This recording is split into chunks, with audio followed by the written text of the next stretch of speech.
Wow, Yes, I don't even know what to think of an intro like that, man. yes, Like super confused on that. this is actually in reverse, demons out there in Black Flame Land. I'm actually being interviewed, so thank you for tuning in. Whoever just came in, I appreciate you so much. It's going to be fun to be on the other side of this. So I am being interviewed by actually one of my faithful viewers, JD, and he has an awesome fucking show on his JD Stories page, which you guys can find pretty easily on Facebook. You just have to basically put JD Stories in the search bar, and you can fucking find it. So whenever you're ready, sir, go ahead with your spiel. I'd like to thank you, Reaper, for letting me use your platform, being that everything was going wrong on my side tonight. Trust me, I've written the book on technical fucking difficulties.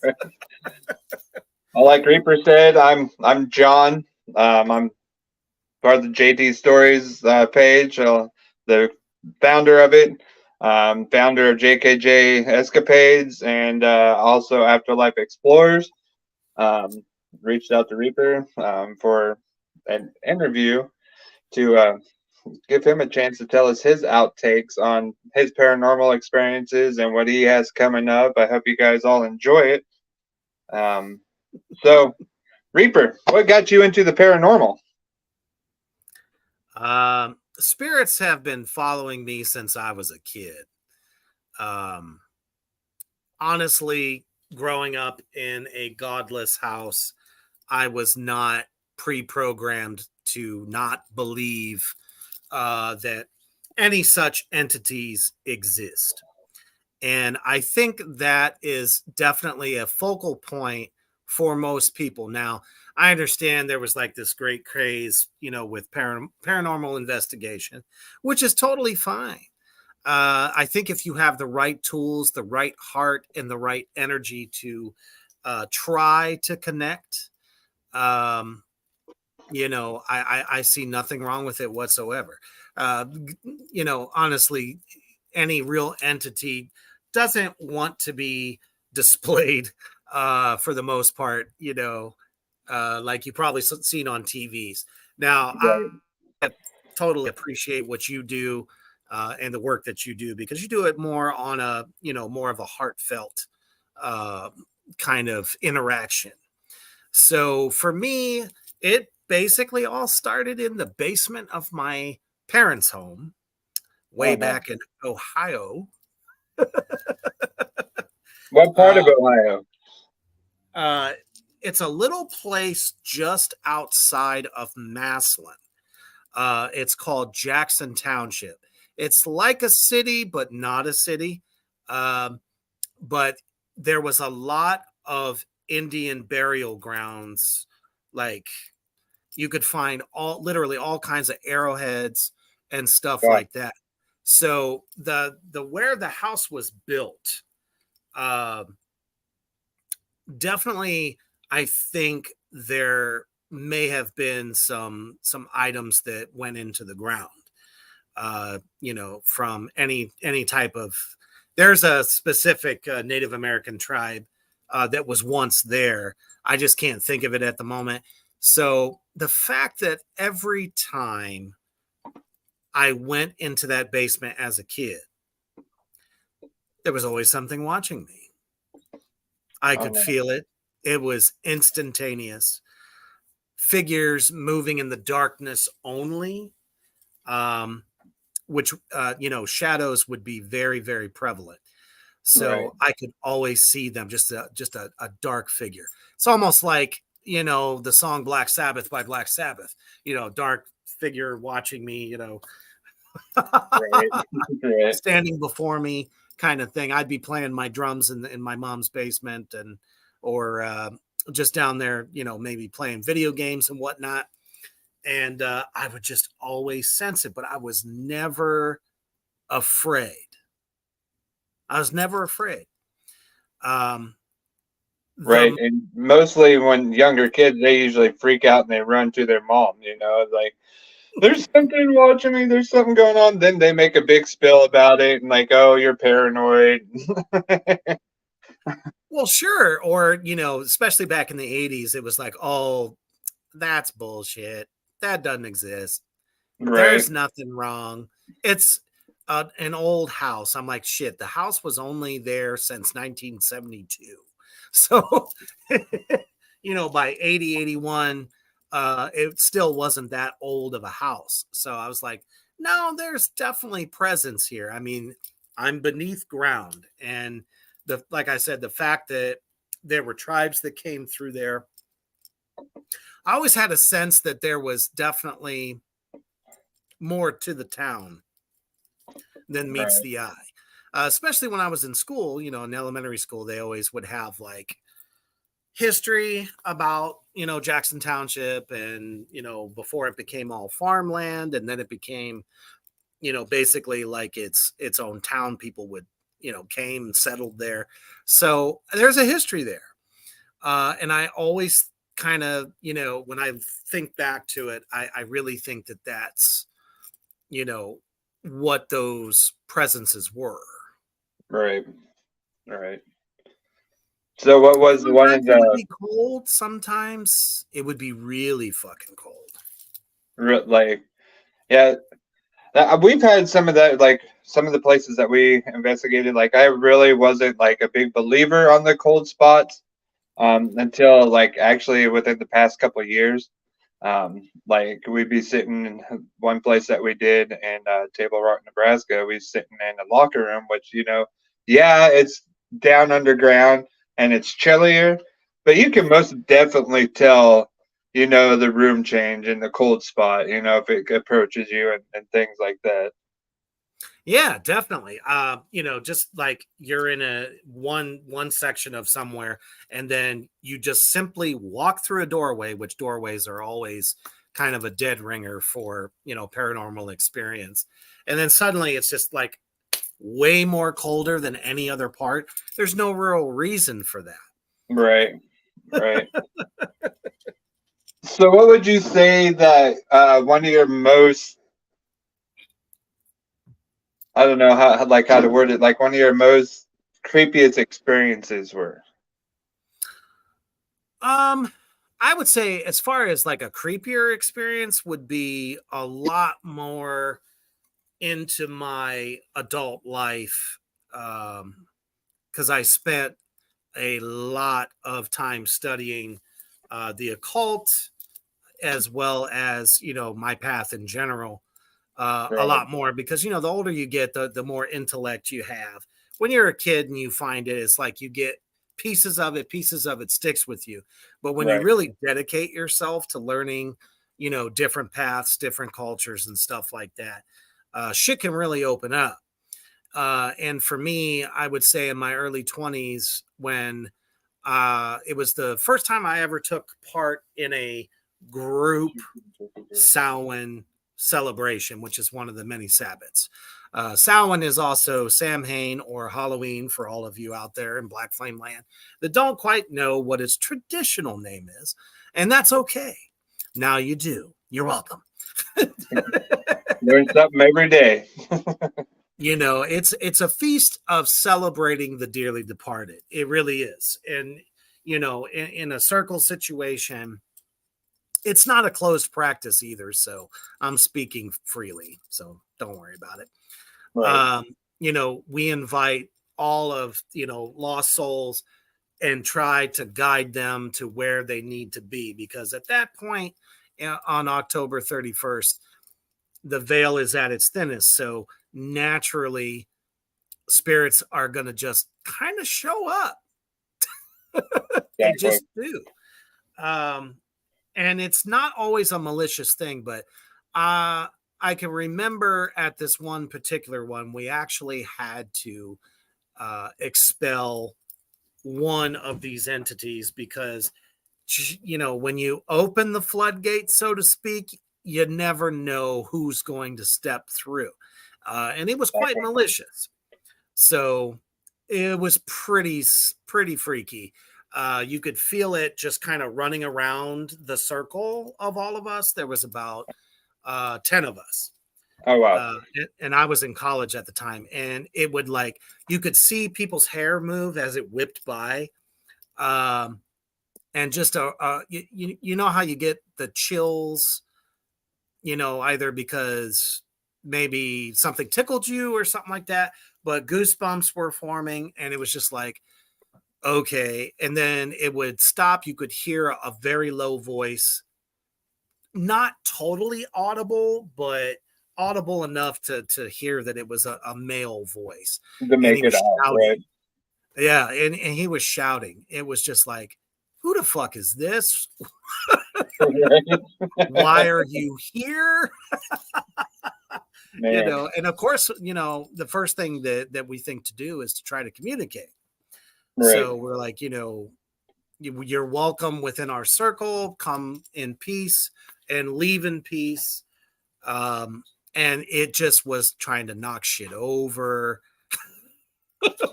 Dang, flames, the flames that we had on our, altar there, just rose. You could tell there was a lot of anger there. Right. And I think in a lot of ways, that's how you can kind of tell when something is malevolent. Now, obviously, if it attaches itself to you, that's a whole nother story. Yeah. I've dealt with that a couple times. Indeed. There is a way. There are many ways, it doesn't matter what path you follow. Right. But there's definitely some surefire things I think, and I've actually counseled folks on how to quickly get rid of something. Right. And all whoever's watching this, nothing against your religion, but the religion that I'm in now, I find it easier to actually get rid of that than I did before. What's up, John? He said, we definitely need to talk about ghost hunting. Which is awesome.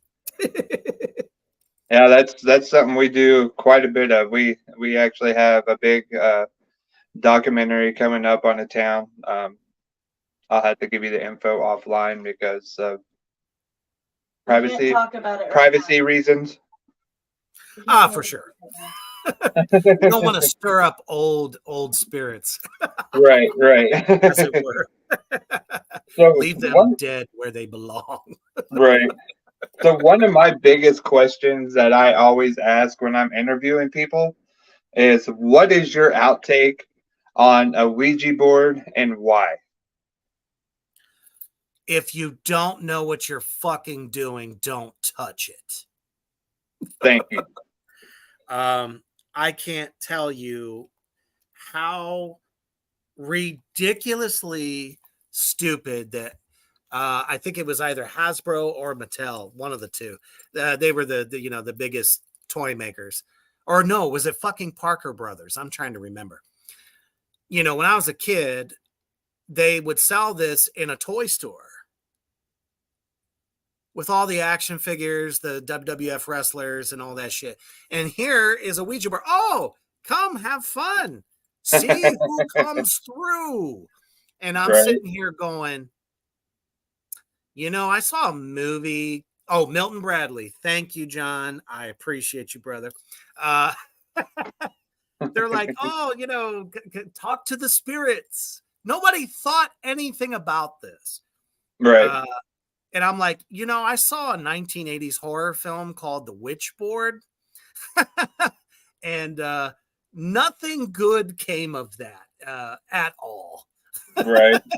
And before I even knew that this is a ages old thing, that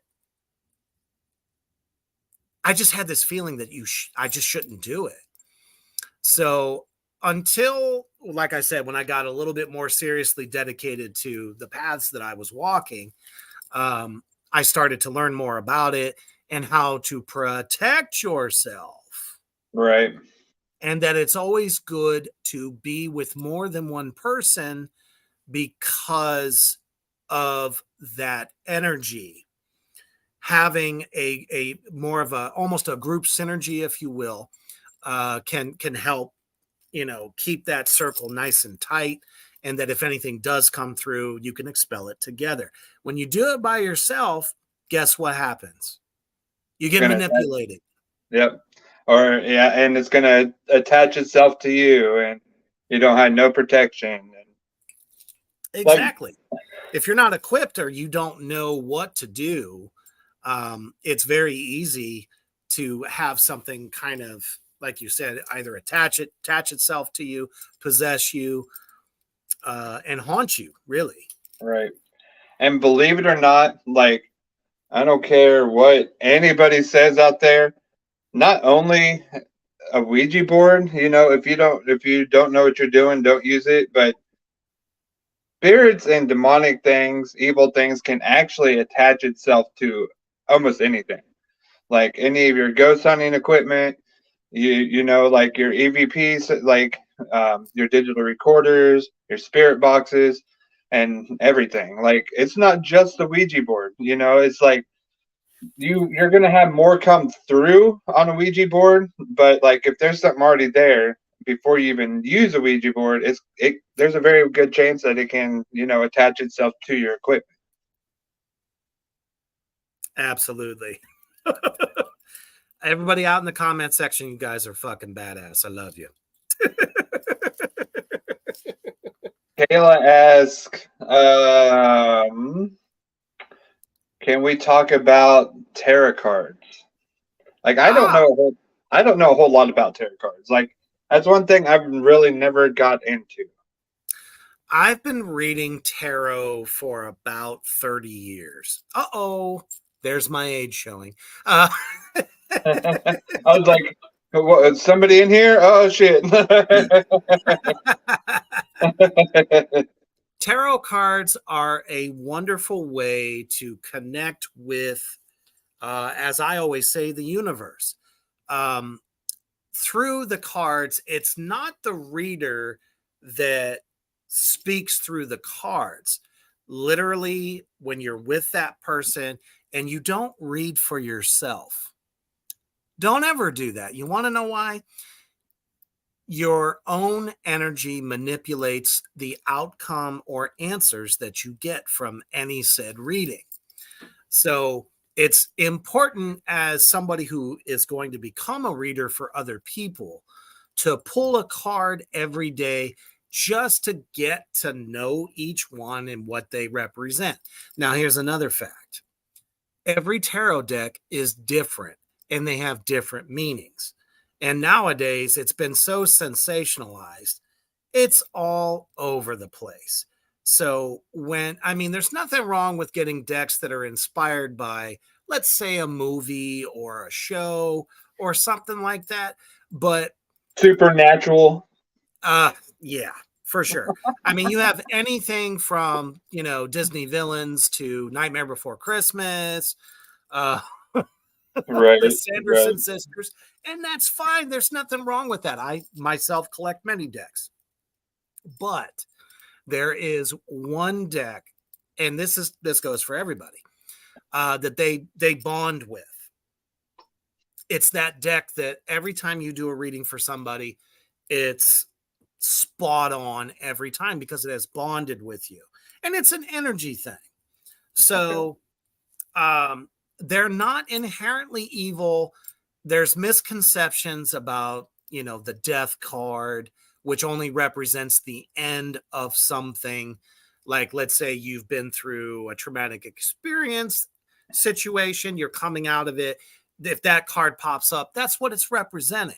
You know what I mean? Or the devil card. I mean, folks, it doesn't mean the devil's gonna, yeah, I'm gonna pop up and fuck you up. That's not what happens.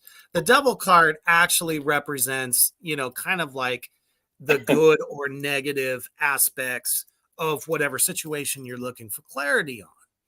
So, that's why it's like, oh no, don't touch those fucking cards. Everybody's got their misconceptions, and movies don't fucking help. Right. It's just a divinity tool. It's no different than the runes of the Norse path or divinity coin, pendulum readings. There's nothing negative about these things. That's one thing I really never did get is the pendulum readings. Like I don't understand those, but that's that's a total different topic. Well, for sure. But actually, like I said, most divinity tools, no matter what the style or where it originated from, it's all about energy, people. Right. And that's the same thing about, paranormal experiences is an exchange of energy. It's energy on a different level. Right. Because obviously they're on the other side of things. So with the pendulum, and there's a board that goes with it, somewhat representing or kind of closely related to the Ouija in a way, but it's a way to get more definitive answers fast. Gotcha. You don't have to channel anything. It's basically, you hold it over there, over top of it. Your energy is connected to that pendulum, and the universe takes care of the rest. Right. I also say now they have pendulums that come with the base and everything, with the board, so you don't even have to hold it anymore. Yeah, I've seen that. Cody also said the death whistles are another one that is very few discussed.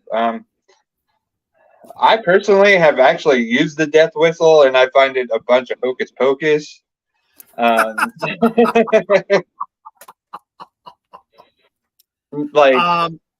don't know.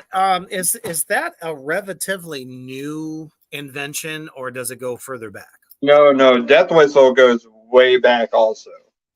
Okay, that the death was that's actually one that I'm just learning about now, so maybe you can school me. Yeah, actually, Cody, the one that's in the chat, he knows about quite a bit about the death whistles. I think he said he has a collection of quite a few different ones. Holy shit! Yeah, they're Aztec is what they are. Oh, gotcha.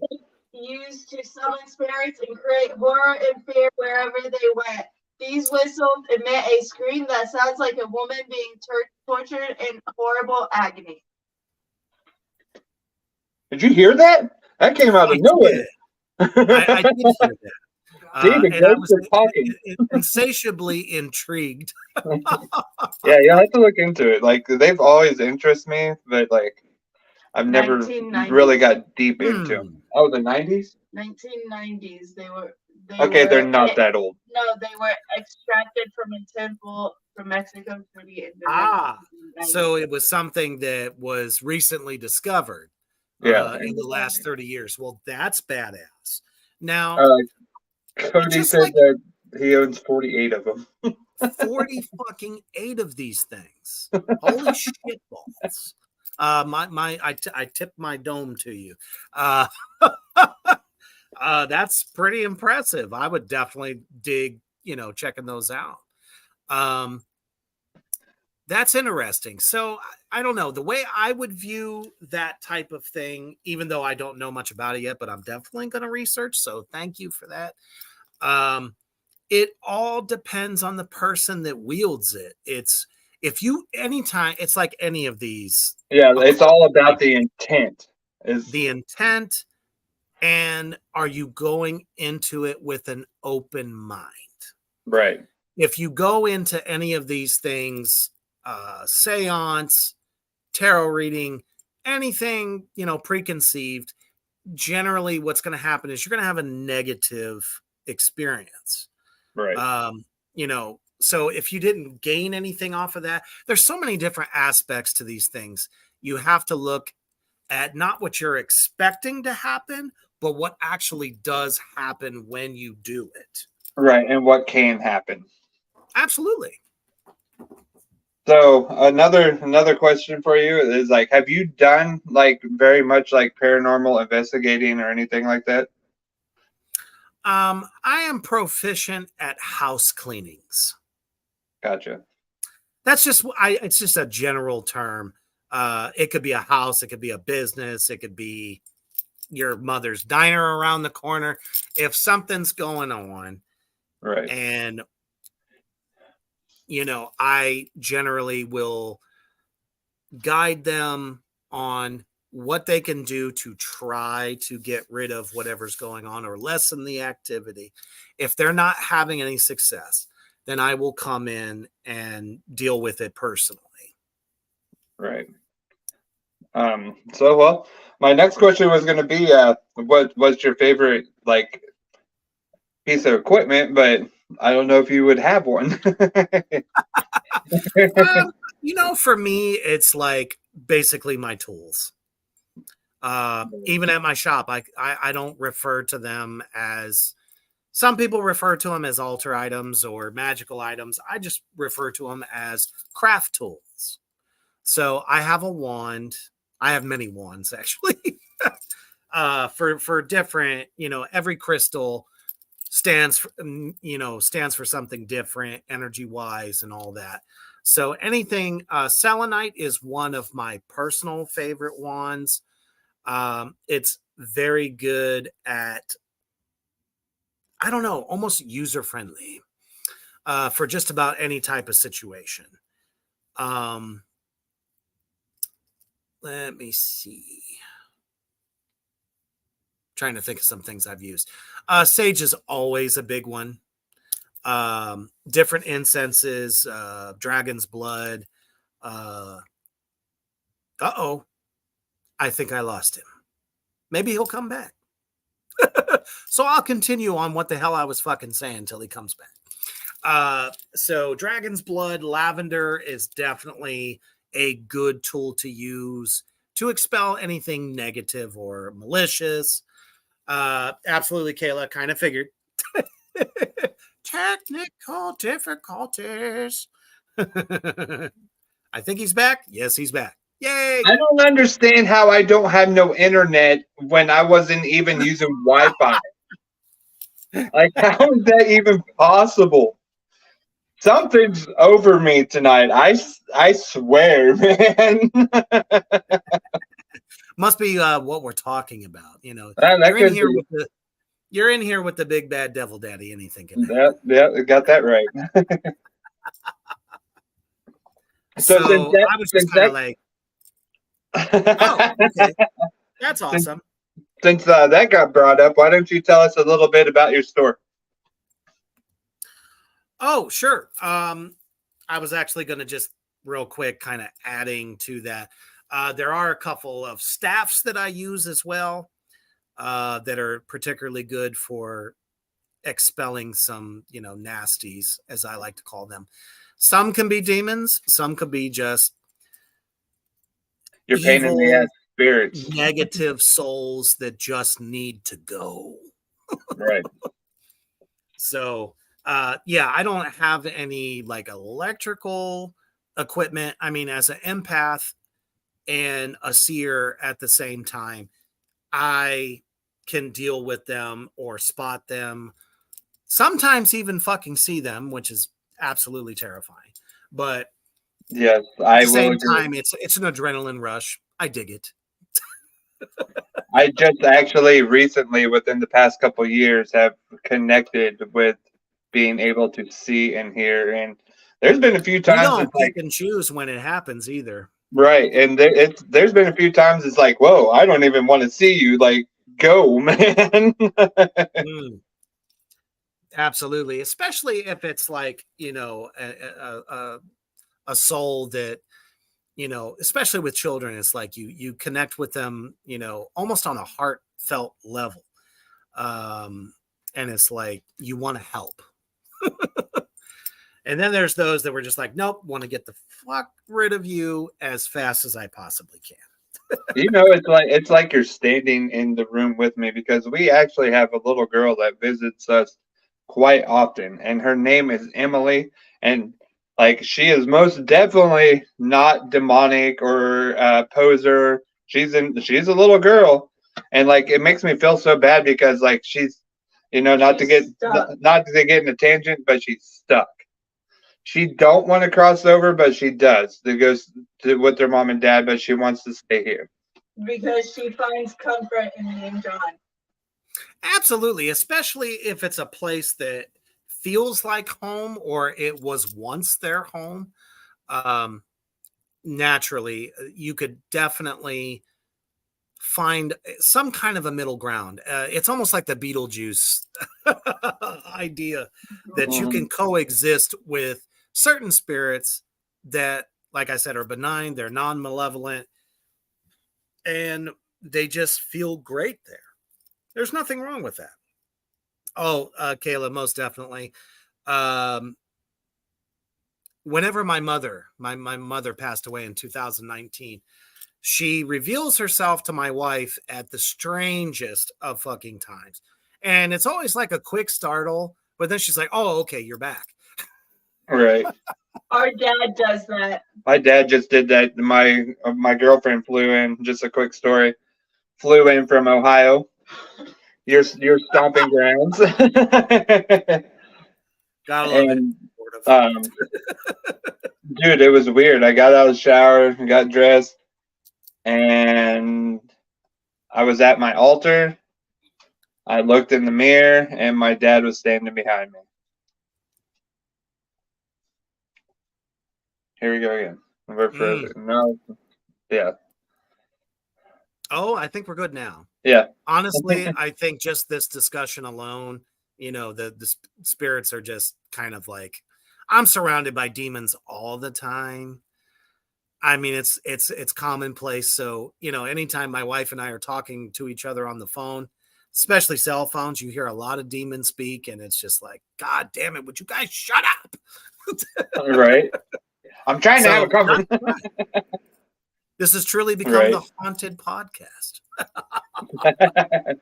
I like it. So tell us a little bit about your store and like what you sell. And sure, absolutely. Kayla, I'll answer that for you in just a second. So we own a store here in Plattsmouth. We originally had the store in Omaha, but financially and just energy wise, people wise, it just ended up being a better move for us to come down here. We are a multi-path store. So most metaphysical shops only cater to one dynamic. On one end of the spectrum, you have mainstreamers. And that's what I call them, and probably most other people as well, where they realize that the stuff is popular as fuck, Spencer's, and suddenly all, they're carrying sage bundles and tarot cards, and Baphomet starts showing up all over the place. And they're like, yeah, that'll drive the kids in, and sure as fuck it does. Are you kidding me? Now, you see people wearing, I'm with Satan today or whatever the fuck the latest trend is. I'm just like, you don't even fucking know what you're doing.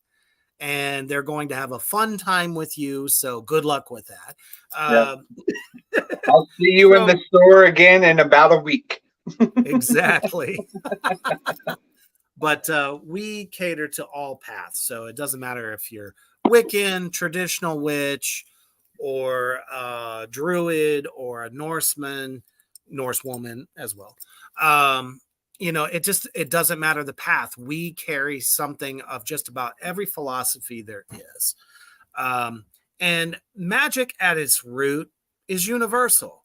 So candle magic, we have plenty of spell candles. I can't tell you how many times I counsel I don't know. They're called baby witches. I hate that term, but that's just kind of like a term for somebody that's just discovering their path.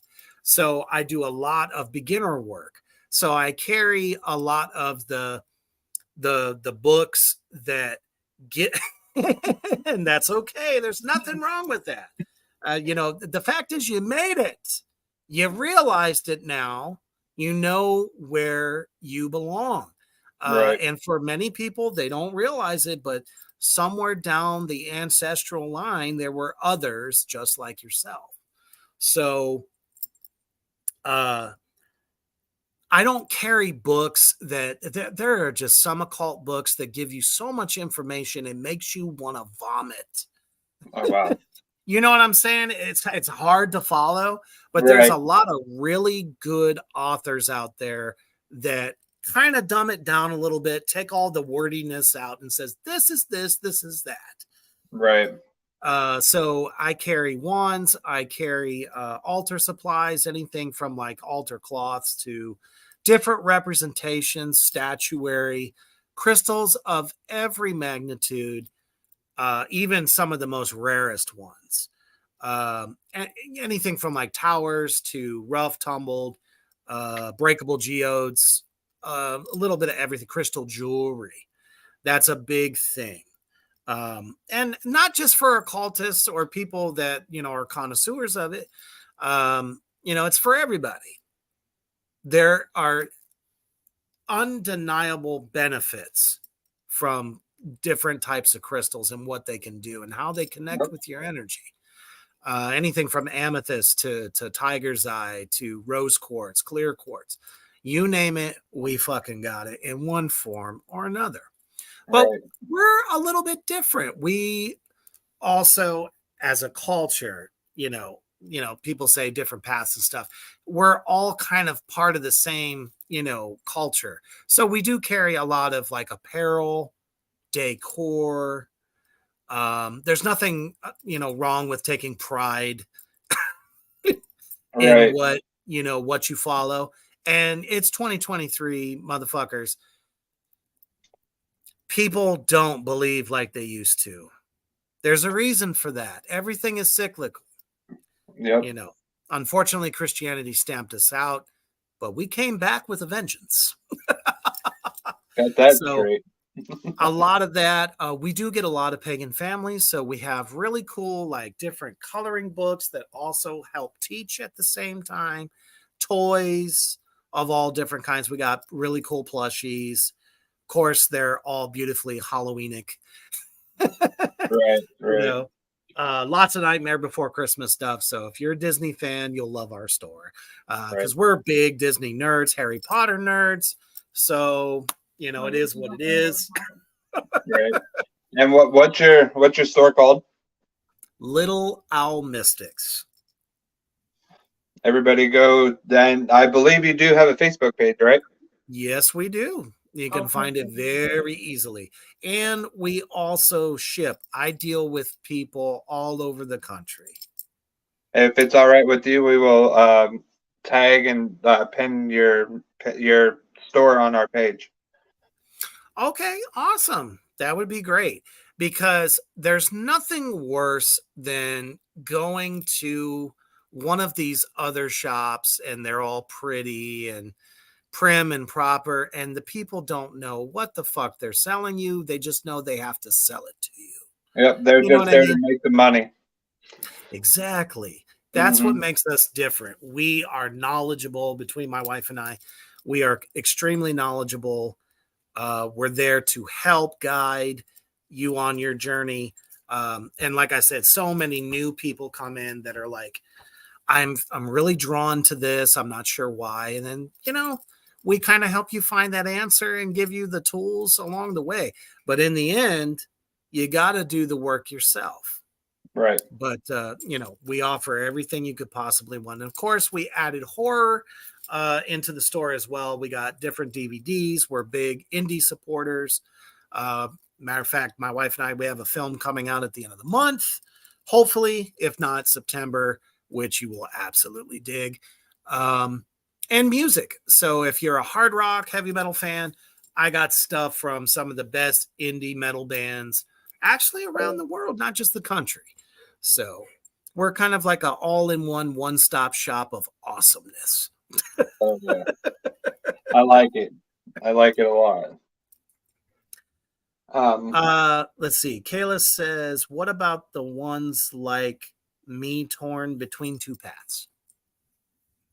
Not sure what you mean by that. Like she's stuck right now between two paths, like between Norse pagan and Wicca. Wiccan. Well, Wicca was created in the 70s during the hippie generation. Nothing wrong with hippies. I got nothing against them.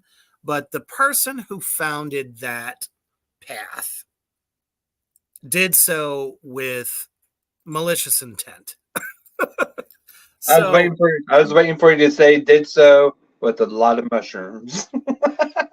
I'm sure that had a lot to do with it.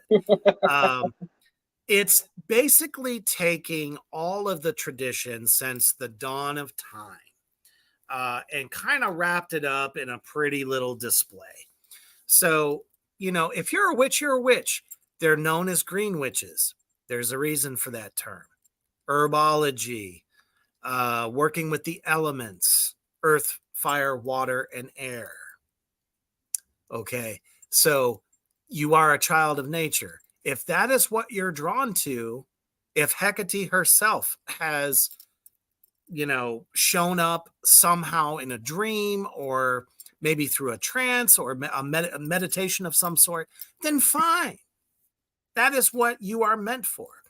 But if Thor, Odin, Freya, Balder, Tyr, any of the Norse gods and goddesses have come to you in one form or another, you'll know the signs. You'll know if that's what you are destined for. No one can tell you. But in the end, the path you choose will be the right one because it's what ignites that fire.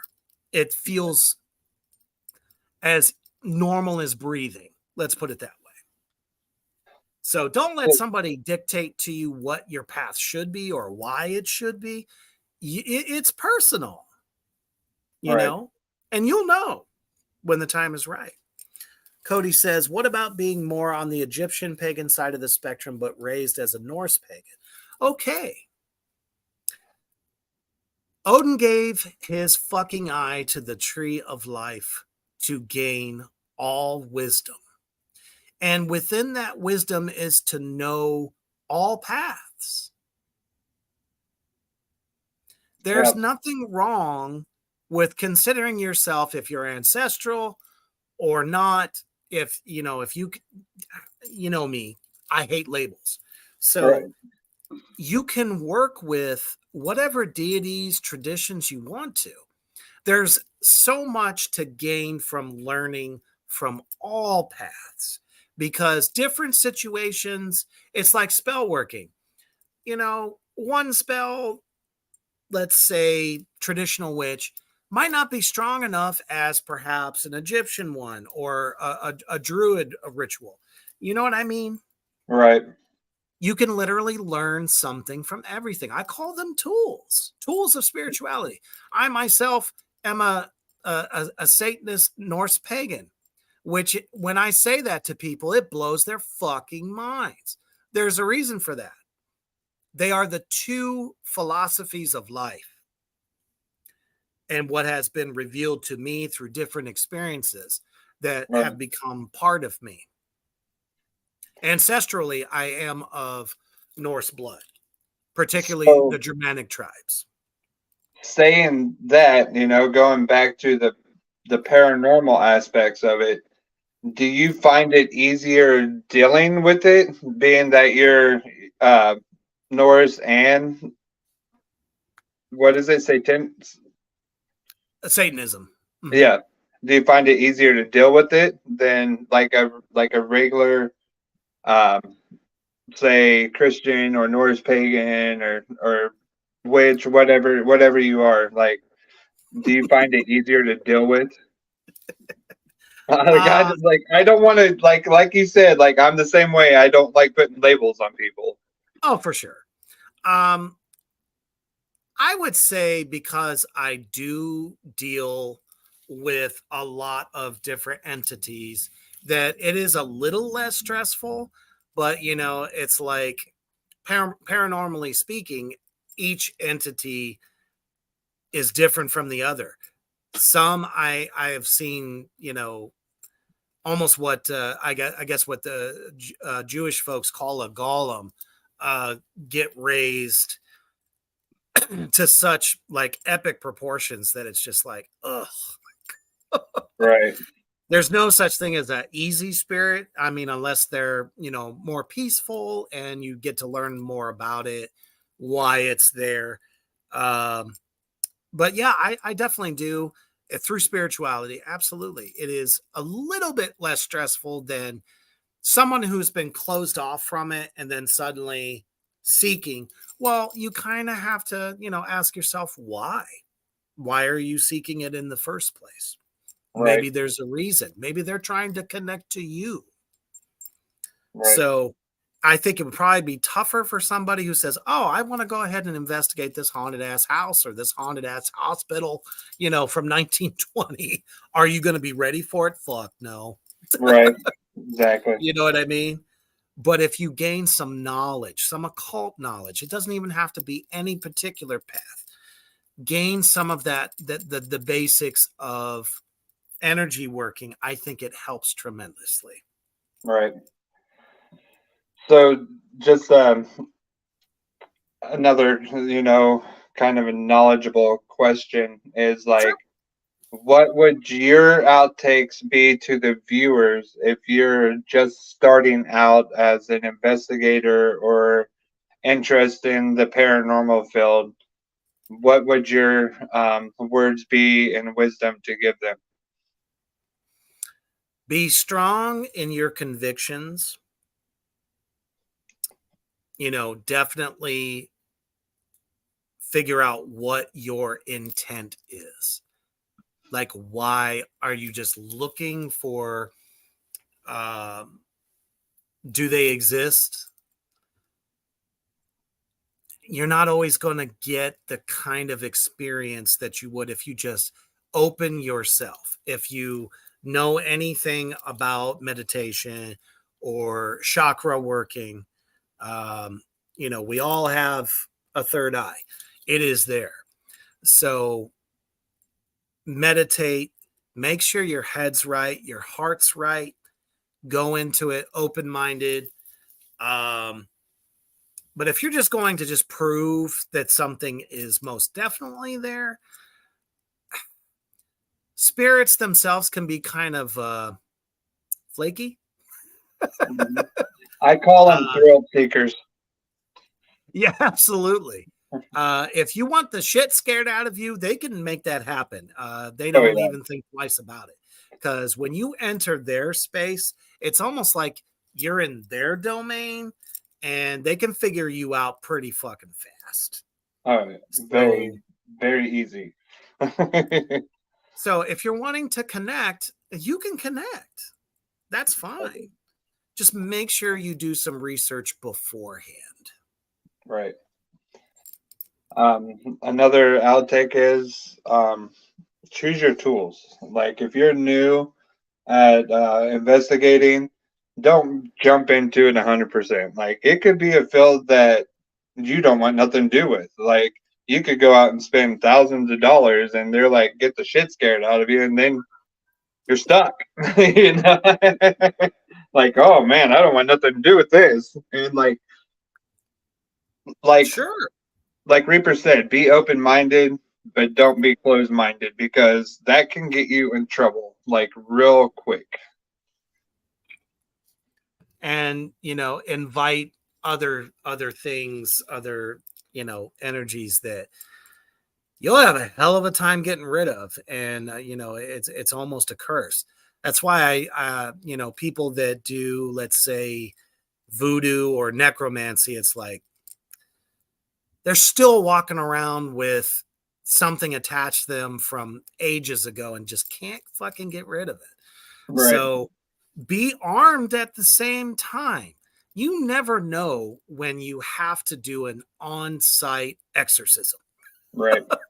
And I And don't mean the bullshit, things that you see in the movies. I mean spirits that you just have to banish them. So I would do a little bit of study on just basic banishing 101. mhm.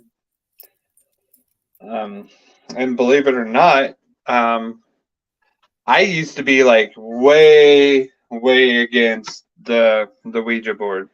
And believe it or not, your wife is the one that taught me like the things on respect and how to properly use a Ouija board and like and that like and since then I've been nothing but interested in Ouija boards.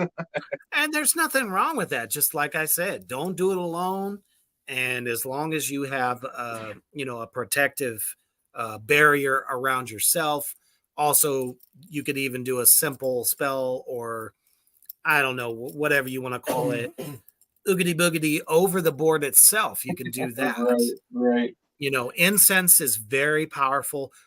Candle magic also aids in these things. So if you're gonna do the Ouija board, make sure you have a black candle going.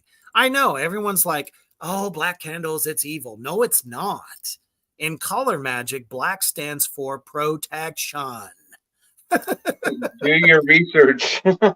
Seriously, that's why I'm like, people are so fucking misinformed. It's ridiculous.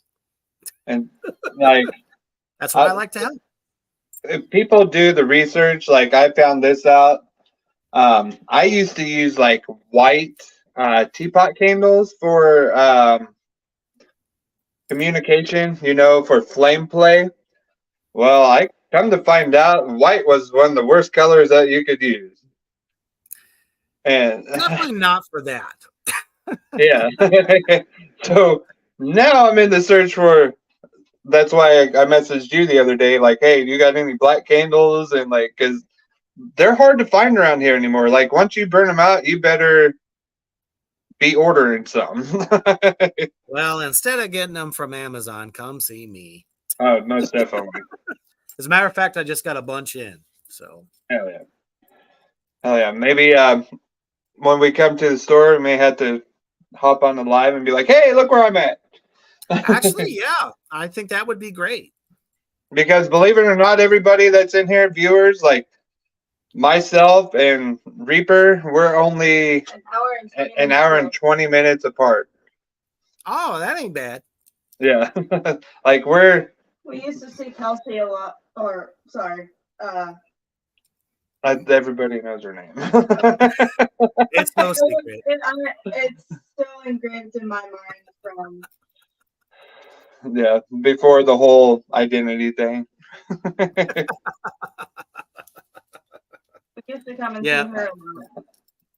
Honestly, I tell my name to people all the time, and I don't know what it is. People just don't feel comfortable calling me by my name. So I'm like, shit, I've been Reaper since 20 years of fucking touring. So it's second nature to me. But my name is actually Steve. I know this is kind of off topic, but there's a lot of times, and it, like, not to be mean, but you can tell somebody your real name and they don't get that your pages are actually, oh, that ain't you, you're lying. I don't know you as that. Like like they see you in person, they're like, no, there ain't no way. Yeah, honestly, being out of makeup, I've only had one person go, oh shit, you're Reaper. And it was at a casino of all places. I'm like, yeah, Oh, really? you're playing games with me. You could have mind blown them, like, who's that? Most of the time I say I'm the artist formerly known as Reaper. Right. So we're coming up on an hour here. So can you tell us a little bit about what you have upcoming, and we should have done this at the beginning, like a little bit about yourself and what you do. And oh, no problem. I could sum it up pretty quick. Obviously, most people know me from Reaper's Underground, but I do a lot more than just that. I do a lot of horror modeling. As a matter of fact, for Morgrot magazine, I got a cover issue coming out. It was supposed to come out this month, but the editor, main person of that entity, had to take on more responsibility for it. So probably will come out in September. I just finished a film, actually with my wife, Mischief, for Attack of the Corn Zombies. I'm actually about to do another film in about a week too. Just kind of a small part, but I actually get to speak, which is cool. I don't have to grunt. Right. Not that I don't mind grunting, but I don't mind speaking. Actually, I think I'm more fucking hilarious doing that. I'm the Al telling you, Pacino. man, I'm gonna write that movie. Oh, trust me, I got a script and I'm just waiting for a producer to be like, yeah, this sounds like a great idea. Let's fucking do it. Hell yeah. It's almost a kind of a Faustian tale, but so much worse. Oh yeah. But I'm also a professional drummer. That's actually what I've been all this time, long before Reaper's Underground got created as a podcast show. I drum currently for the band Iron Serpent. Most people know me from my previous band, which was Black Tar Superstar. You can find us all over the socials. It's easy. If you look hard enough, you'll find it. Right. Everything is user-friendly these days. I do metal interviews, actresses, directors, all indie horror stuff. Anybody from David Howard Thornton to Bill Oberst Jr. As a matter of fact, I got another horror director coming up this Tuesday. Very juicy stuff. Will Colazzo. He is the director of Camp Blood and the Bloody Nun trilogy, because the third one just came out. So if you're a fan of those films, he's the owner of Cult Cinema LLC. You can find all his stuff on Tubi. So, but yeah, show up on Tuesday. Talk to the band. That's why I always tell people, interact. They want questions. It's fun. Yeah, everybody go check out his page, Reaper's Underground. Like you said, a lot of good interviews. I'm on there pretty religiously. I actually missed the last one because we had a lot of stuff going on. Which is fine. That's fine. It's cool. You can always catch the replays. Right. Yep. You want to see some good, producers, actors, music players? Go check it out. Like you won't regret it. Well, the underground is where it's at. It's the best art, especially if you love dark art and horror, because there's no better horror films out there than fucking indie horror. Right. It's just better script writing, better characters, and the effects are real. It's not CGI'd out. Right.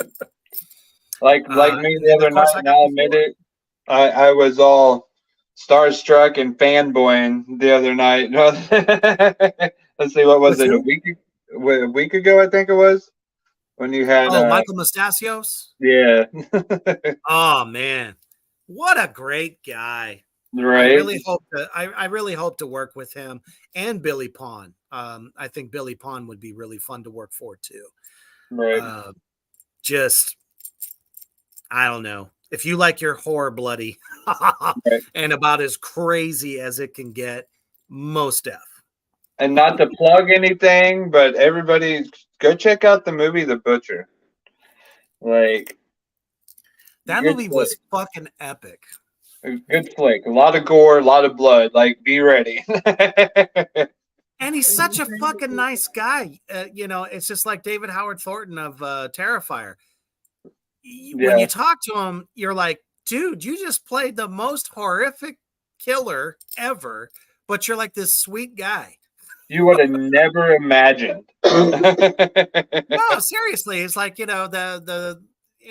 would expect him to be like this nerdy guy that you knew, from school or some shit, or you work with him, like the guy next door kind of shit.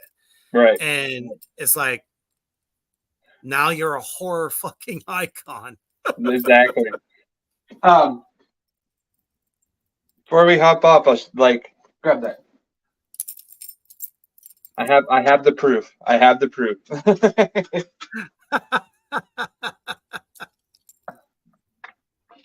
What is the Bam. proof? Oh shit! Hell yeah! Mischief, thank you. Yeah, we got one of those in our store too.